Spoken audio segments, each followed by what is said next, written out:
Hello students, आज हम JEE advance 2026 के मैथ्स 1 पेपर के सिंगल करेक्ट क्वेश्चंस को सोल्व कर रहे हैं और इसको हम बिना देर किए सोल्व करते हैं क्योंकि आजकल रिटेंशन टाइम कम हो गया है। तो उस हिसाब से हम तुरंत क्वेश्चंस को सॉल्यूशन करना शुरू करते हैं। तो सबसे पहले हमें क्वेश्चन को पढ़ लेना चाहिए। 2026 का सिंगल करेक्ट का फर्स्ट क्वेश्चन है।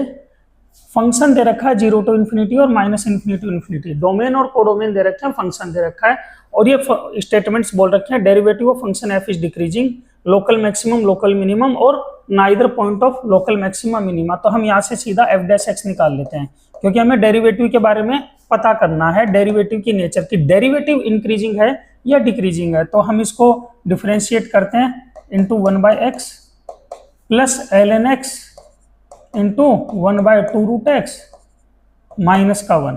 तो हम यहाँ से f' को फर्दर निकालते हैं तो यहाँ से आ गया आपका 2√x, ठीक है। ये 1/√x आ जाएगा 2 प्लस ln x माइनस का 2√x, ये आ गया।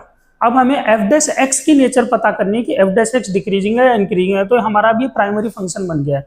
इसकी नेचर पता करने के लिए हमें इसका फर्दर डिफरेंशिएट करना होगा और वो डिफरेंशिएशन हमें बताएगा अगर वो 0 से बड़ा आता है तो ये क्या है, इंक्रीजिंग है, अदरवाइज ये डिक्रीजिंग है। तो हम क्या करते हैं, ये तो हमें पता है कि ये तो पॉजिटिव ही रहने वाला है, तो हम इस फंक्शन का डिफरेंशिएशन करेंगे तो हमें नेचर पता लग जाएगा। तो हमने g(x) ले लिया इस फंक्शन को, तो इसको g'(x) निकाल लेते हैं जरा। कितना आएगा, g'(x) आएगा आपका 1/x माइनस का 1 इसका डिफरेंशिएशन करेंगे तो 1/2√x 1/√x आ जाएगा। फर्दर इसको सोल्व करने पे अगर √x रखते हैं तो यहाँ पर जो है x को इसमें हम जो है x ले लेते हैं, यहाँ पर x ले लिया तो यहाँ पर जो है 1 बच गया और यहाँ पे माइनस का ये आ गया आपका √x, ठीक है, g'(x). अब g'(x) को हमें कहाँ से कहाँ तक चेक करना है, 0 से 1 में। 0 से 1 में अगर हम देखेंगे तो ये एक क्वांटिटी है जो 1 से छोटी रहेगी, ये क्वांटिटी पॉजिटिव रहेगी और ये क्वांटिटी भी पॉजिटिव रहेगी, ठीक है।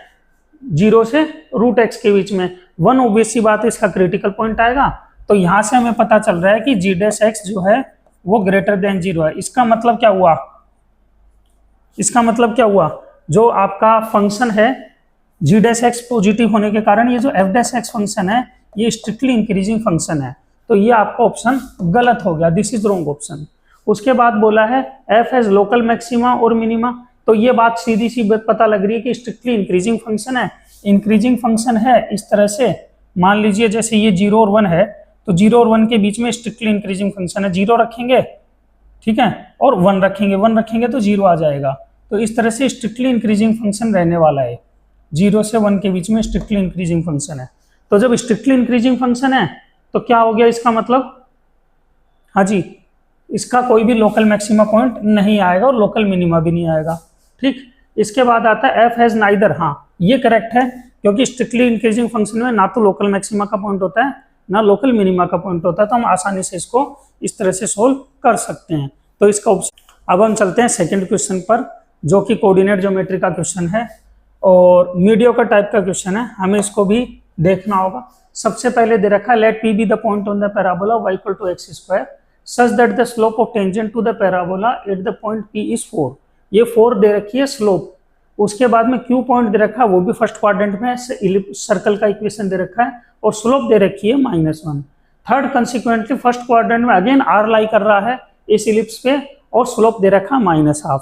तो हमें बेसिकली तीनों PQR पॉइंट निकालने और PQR पॉइंट निकालने के बाद में जो सर्कल इन तीनों को टच करते हुए निकल रहा है उसकी रेडियस निकालनी है। तो सबसे पहले तो हम पॉइंट्स निकालते हैं, बाकी कॉन्सेप्ट हम बाद में देखेंगे। तो पहला हम ले लेते हैं y = x²। तो इसका जो पैरामेट्रिक पॉइंट होता है p जो है, जो हमें p निकालना है, तो होता है 80² 280 जो कि y² = 4x के लिए होता है। तो यहाँ पर होगा 280, 80², तो 80² हो जाएगा t²/4, ठीक है। ये हमारा पॉइंट आ गया। यहाँ से हम जो है टेंजेंट की इक्वेशन लिखते हैं। टेंजेंट की इक्वेशन क्या आएगी, y + y1/2, ठीक है, y + y1/2 = x(x1), ठीक है, x(x1). तो यहाँ से 2 से 2 कैंसिल हो गया, इक्वेशन बन जाएगी xt माइनस का y और माइनस का t²/4 = 0। यहां से इसका स्लोप जो है, स्लोप ऑफ दिस इक्वेशन क्या होता है, minus coefficient of X upon coefficient of Y that is equal to 4। तो टी का वैल्यू 4 आ गया। यहाँ से टी का वैल्यू 4 आ गया तो आपका पी पॉइंट हमें मिल गया, जो कि मैं यहाँ लिखता जाता हूँ। पी पॉइंट आपका कितना बन जाएगा, 4/2 2, और ये आ जाएगा 16/4 4। तो पी पॉइंट आ गया। अब हम चलते हैं सेकंड क्यू पॉइंट के लिए। तो क्यू पॉइंट किस पे लाई कर रहा है, सर्कल पर।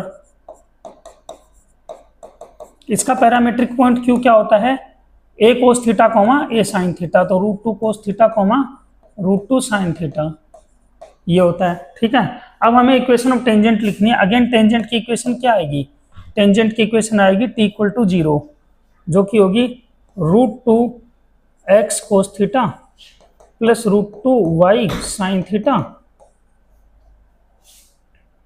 -2 इक्वल टू 0। ये टेंजेंट की इक्वेशन आ गई।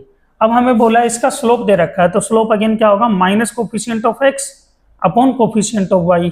तो ये आ गया आपका -√2 cos theta upon √2 sine theta that is equal to, slope दे रखा है आपका कितना, -1। तो यहां से आ गया कोट थीटा इक्वल टू 1, मतलब थीटा इक्वल टू π/4 आ गया। ठीक, तो यहां से जो पॉइंट Q है वो हमें मिल जाएगा π/4, मतलब Q का वैल्यू आ गया कोस π/4 1 कोमा साइन π/4 1। ठीक है, तो ये हमारा सेकंड पॉइंट आ गया Q पॉइंट 1,1। ठीक है, थर्ड हमारा जो है हमें लेना है ellipse x²/8 y²/2 equal to 1। इस पर जो पॉइंट है वो R है।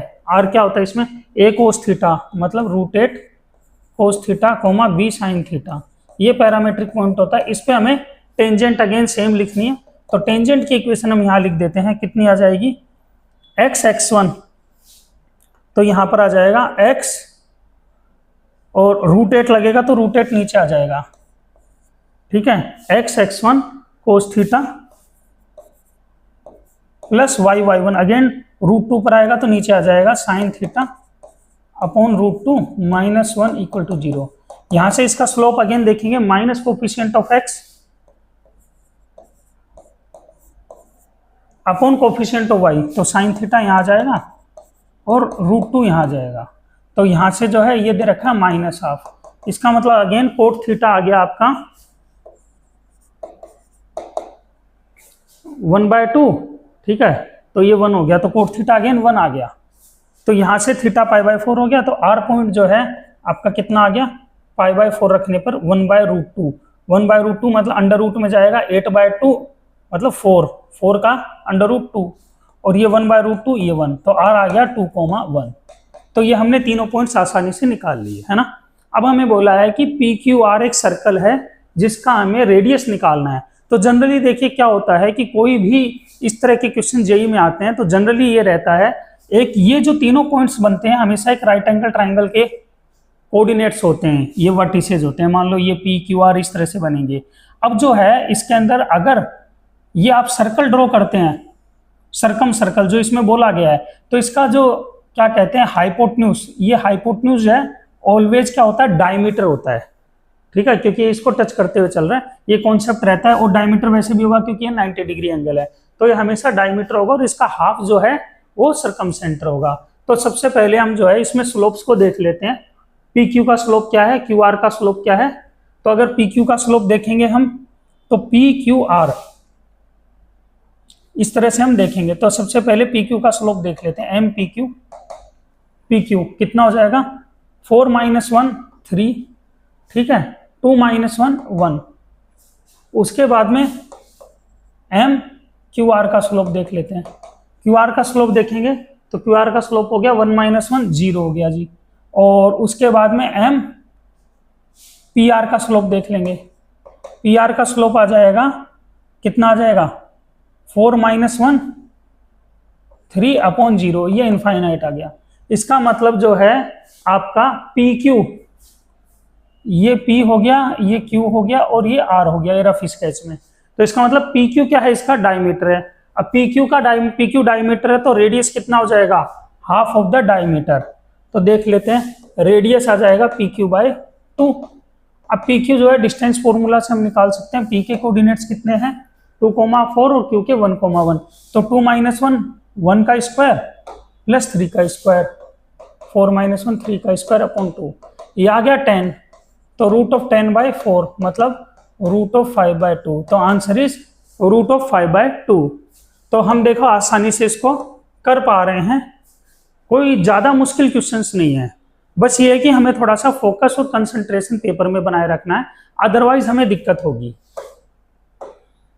नेक्स्ट क्वेश्चन है, ये आसान सा क्वेश्चन है, इसमें क्या बोला है, which of the following matrices can be performed by elementary row transition. देखो इसमें सीधी सी बात है कि अगर ये जो है ए इनवर्स इजिकल टू आई आता है, तो हमें क्या चाहिए, हमारे पास ये मैट्रिक्स मान लो ए है, तो इसका इनवर्स चाहिए, और हमें सीधा सीधा पता है कि इनवर्स का जो डिटर्मिनेंट होता है, डिटर्मिनेंट ऑफ ए इनवर्स के लिए determinant of A should be non zero, zero नहीं होना चाहिए। तो हमें सबसे पहले इनके डिटर्मिनेंट्स निकालेंगे, तो आप जब देखोगे तो इसका डिटर्मिनेंट 0 आ रहा है, इसका भी 0 आ रहा है, इसका भी, सिर्फ इसका नॉन जीरो आ रहा है, तो बी ऑप्शन इज करेक्ट। आप आराम से डिटर्मिनेंट निकाल के देख सकते हैं।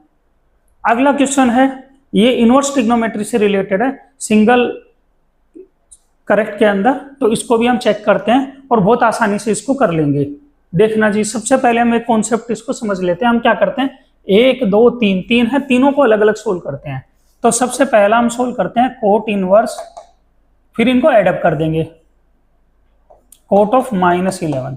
देखो ये हम क्लास में पढ़ाते हैं, क्लास में पढ़ाते हैं तो हमें पता है कि कोट इनवर्स एक्स का वैल्यू 0 से पाई के बीच होता है। जो कोट इनवर्स एक्स का आउटकम होता है वो 0 से पाई के बीच होता है, और x जो है वो रियल नंबर होता है ना। तो हमारा इसका जो आउटकम आएगा कोट इनवर्स x, ये 0 से पाई के बीच आना चाहिए। तो हम क्या करते हैं, इसको सबसे पहले कोट ऑफ -11, ठीक है, इसके अंदर ये दे रखा है कोट ऑफ -11, तो minus cot of -theta minus cot theta, और हमें पता है एक चीज और पता है, हम जानते हैं cot inverse -x equal to pi minus cot inverse x, ये हमें पता है। तो हम यहाँ कर लेते हैं pi minus cot inverse cot 11। अगर मान लो मैं इनको कैंसिल करने की इसको कोशिश करूं तो 11 आएगा, जो कि पॉसिबल नहीं है, क्योंकि आंसर कोट इनवर्स x का 0 से पाई के बीच आना चाहिए। तो हमें क्या करना पड़ेगा, इसमें कुछ ऐड सब्ट्रैक्ट करना पड़ेगा जिससे आसानी से ये हो जाए। तो देखिए हम क्या करते हैं, 3 पाई ऐड कर देते हैं, 3 पाई प्लस 11 माइनस 3 पाई, ये हम क्लास में सिखाते हैं बहुत डिटेल में। दिस इज थीटा, तो देखो cot of 3 pi plus theta, ये क्या बन जाएगा, cot of 3 pi plus theta, third quadrant आ जाएगा। थर्ड क्वाड्रेंट मतलब कोट पॉजिटिव, तो आपका ये आंसर बनेगा pi minus cot inverse cot of 11 minus 3 pi, क्योंकि हमारे पास इसमें क्या ऐड करते हैं हम, पाई, 2 पाई, 3 पाई, 4 पाई ऐड सब्ट्रैक्ट करते हैं, जब तक कि आपका गिवन डोमेन 0 से पाई के अंदर ये ना आ जाए। सॉरी, ये 0 से पाई था, गलती से लिख दिया, ठीक है, 0 से पाई के बीच में जब तक ना आ जाए तब तक। तो 11 माइनस 3 पाई 0 से पाई के बीच में है, 0 से 3.14 के बीच में है आराम से। तो यहाँ से अब जो है हम इसको कैंसिल आउट कर सकते हैं, तो 11 माइनस 3 पाई क्योंकि प्रिंसिपल वैल्यू में आ गया, तो आंसर आ गया 4 पाई माइनस 11। तो आपके फर्स्ट केस का आंसर आ गया 4 pi minus 11, 4 pi minus 11। Similarly अब हम सेकंड केस लेते हैं। सेकंड केस में है tan साइन 2 कोस इनवर्स 1/√2। ये थोड़ा सा आसान है हमारे लिए, कैसे, कोस इनवर्स 1/√2 प्रिंसिपल वैल्यू π/4 होता है, तो साइन π/2 आ जाएगा, और साइन π/2 1 होता है तो ये 10 आ जाएगा। तो इसका आंसर हमारे पास 10 आ गया। थर्ड ऑप्शन को और देखते हैं, ठीक है। थर्ड क्या है, tan साइन 2 tan इनवर्स 2। तो देखो हमारे पास क्या होता है, साइन 2 थीटा, अगर मैं इसको थीटा बोलता हूं, सपोज कीजिए साइन 2 थीटा, तो ये क्या होता है 2 sine theta cos theta, 10 × 2 sine tan inverse 2 cos tan inverse 2। ये अब हमने पढ़ा हुआ है ट्रिग्नोमेट्री में, इनवर्स में भी, कि इन साइंस को हम कैसे चेंज करते हैं, साइन इनवर्स को कैसे चेंज करेंगे, tan इनवर्स को साइन इनवर्स में कैसे चेंज करेंगे। तो देखिए ये क्या है, 2 जो है, अगर tan इनवर्स 2 है तो tan थीटा 2 हो गया, तो ये क्या हो गया 2/1, ये परपेंडिकुलर है और ये क्या है बेस है, तो यहाँ से हाइपोटेन्यूज आ जाएगा आपका √5, ठीक है। अब अगर मैं इसको साइन इनवर्स करता हूँ, ठीक है, तो साइन इनवर्स कितना आ जाएगा, tan × 2 साइन इनवर्स कितना आ जाएगा, perpendicular upon hypotenuse √5। Sine inverse में कैंसिल हो गया। अब ये कोस को कोस इनवर्स में करना है, टेन इनवर्स को, तो कोस इनवर्स 1/√5।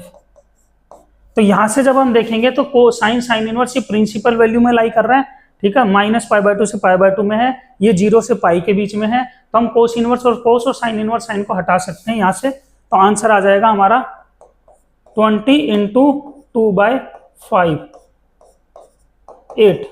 तो इसका आंसर आ गया 8।